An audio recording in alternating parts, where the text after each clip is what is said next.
Welcome to episode 4 of The Rambling Diva. Y'all, I cannot believe that we are on episode 4. It is crazy to me that I have launched this podcast and I am getting better at editing and I'm just growing in my confidence speaking in front of this here microphone. So thanks to everybody that has been listening. And so let's get into the 3 I Ams. So this week I am once again super exhausted. Life is just flowing. Retirement is upon us in, less than a month. And we are just trying to get all of our duckies in a row, making all the calls when you switch from active to retirement as far as TRICARE and life insurance and dental.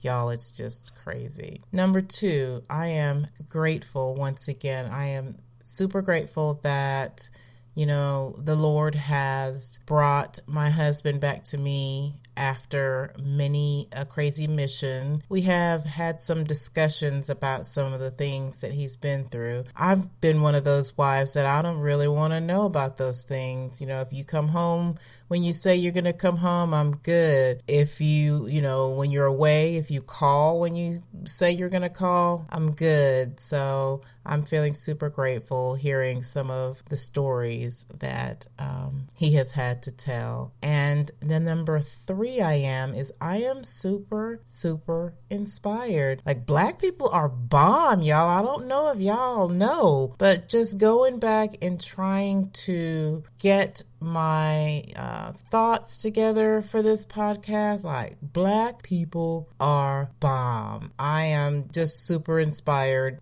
with the knowledge that I have gained as far as, what Black people have done, what they're continuing to do.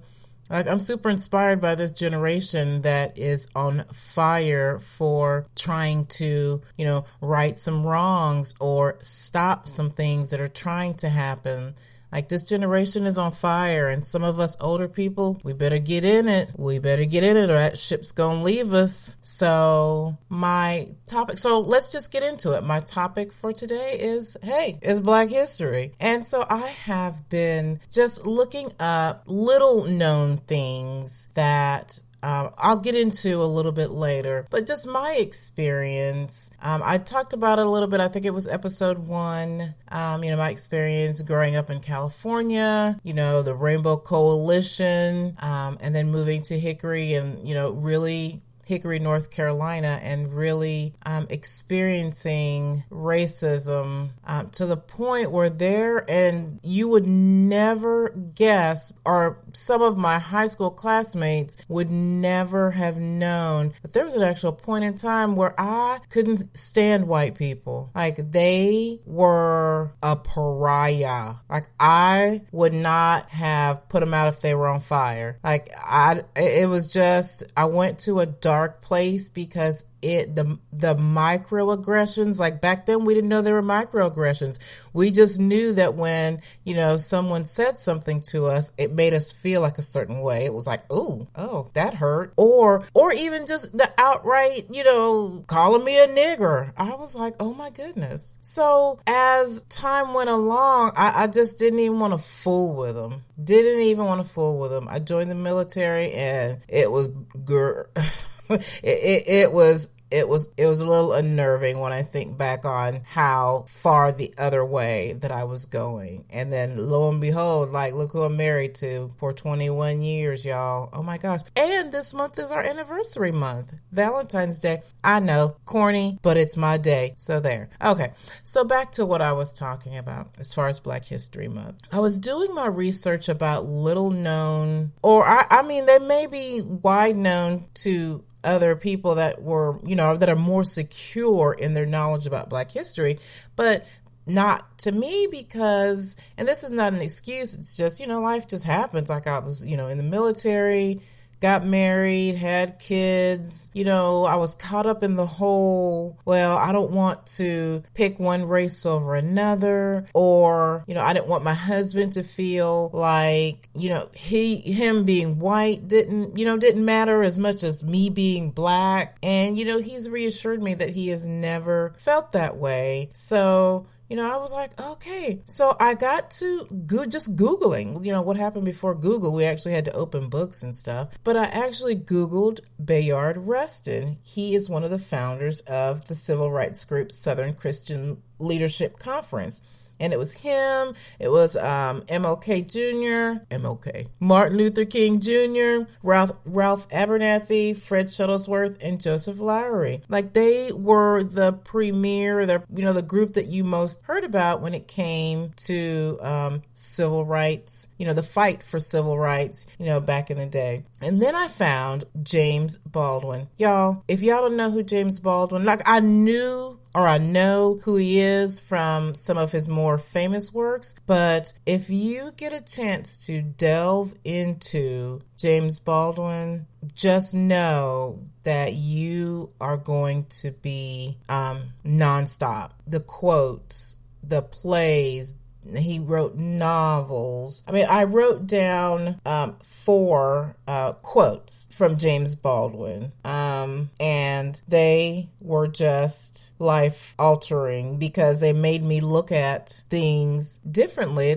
I feel like we've made progress. I can't say we've made no progress. We've made hella progress. However, when you listen to some of the things that he spoke about, or some of the quotes that I found on the internet, it just makes you scratch your head. So one of the quotes says, "It is certain in any case that ignorance allied with power is the most ferocious enemy that justice can have." And that one resonated with me because, listen, look who we got at the helm of the country, and look at where the country is racially. Look at how, the fish rots from the head down type thing. Like, the racists, they know, they're bold about it now. They don't have any qualms about, saying whatever they're going to say, doing whatever whatever they want to do. Let's look at Charlottesville. Don't even get me started on Charlottesville, y'all, because I could go on and on about Charlottesville. Absolutely crazy. So the second quote is, "To be a Negro in this country and to be relatively conscious is to be in a rage almost all the time." That one resonated with me because once you become aware of microaggressions, like consciously aware of the microaggressions that go on, you just stay mad all the time. And not mad in a sense of like you're going to go out and physically hurt someone mad, but just upset that, people say or do things. Example, "She's real pretty for a black girl." The hell? Sorry, Mom. The heck? Like, what do you mean? What does that mean? Does that mean that black women aren't beautiful in their own right? Like, I have issues with that. Or she is, what's the one? Oh, she's well spoken for a black girl or for a black person. What do you mean?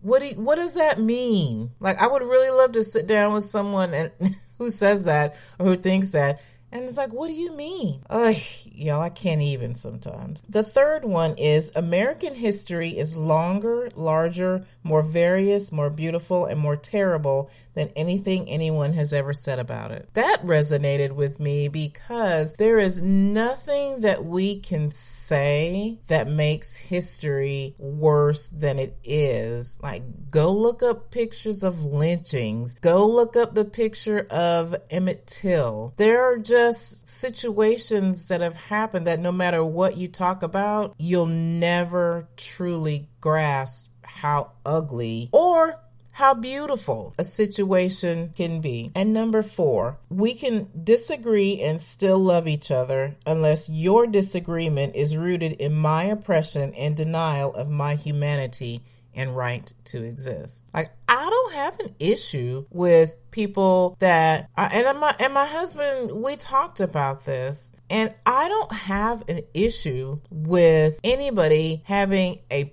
preference as far as like who they want to be with. Not an issue at all. But when you have an issue with who I want to be with, or even my right to exist as a human, then, we're going to have some problems. Like, I'm trying to figure out a good way to say this. Like, I'm really trying not to judge people based on the fact that they support Mr. Trump, because I've seen their life in action, and I haven't actually sat down with someone that I know and really care about that is a Trump supporter to find out what it is about who he is and what he stands for and what he represents that appeals to them. Like, part of me is, and just to be honest, part of me is afraid that the cutoff process is going to be lengthy.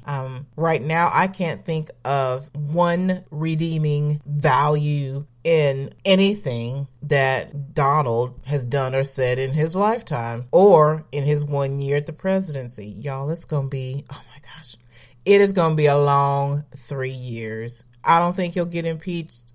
I hope I'm wrong, but then we got to deal with Pence. Okay, let me wrap.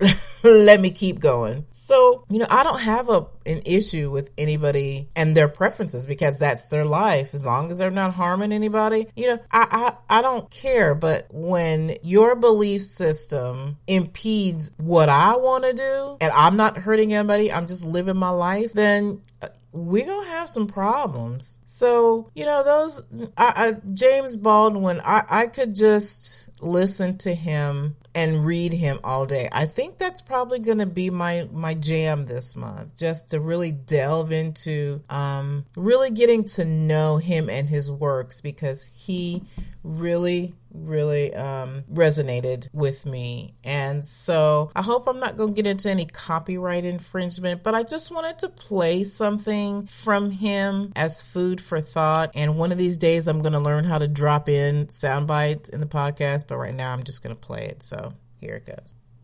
It comes as a great shock to discover that the country, which is your birthplace and to which you owe your life and your identity, has not in its whole system of reality evolved any place for you.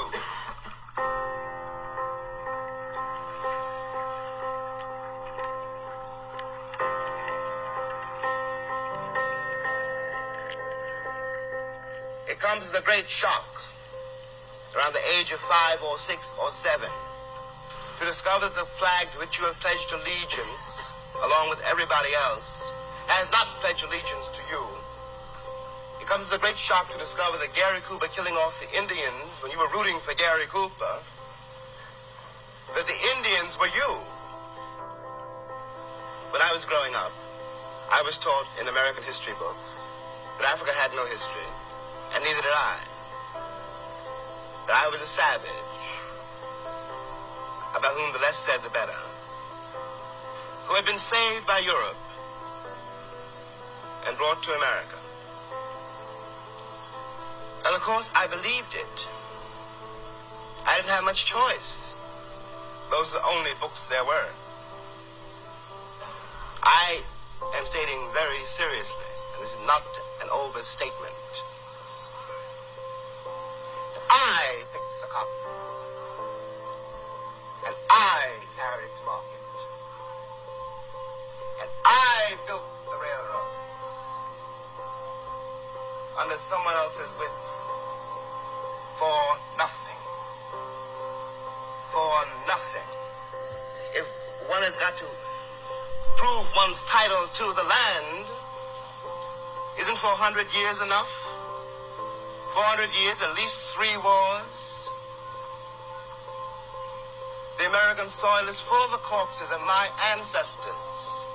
Why is my freedom or my citizenship or my right to live there, how is it conceivably a question now? What we are not facing is the results of what we've done. What one begs the American people to do for all our sakes is, until the moment comes when we, the Americans, we, the American people, we are trying to forge a new identity for which we need each other. Until this moment, there is scarcely any hope for the American dream, because the people who are denied